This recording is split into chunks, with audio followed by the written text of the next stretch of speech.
چرا بعضی آدم‌ها برای زنده موندن مجبور میشن به دل خطر بزنن؟ گاتس در برزرک فقط یک جنگجو نیست، یک نجات یافته است.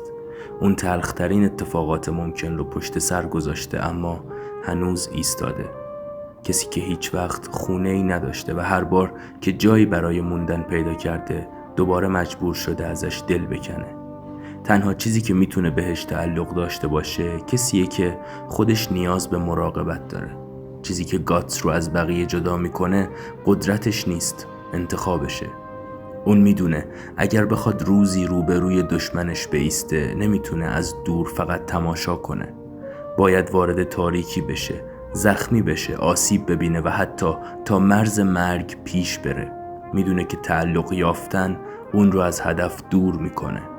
میورا با این شخصیت میگه گاهی تنها راه دوام آوردن فرار از خطر نیست، عبور کردن از دل اونه، لخت بر شونه های گذشته.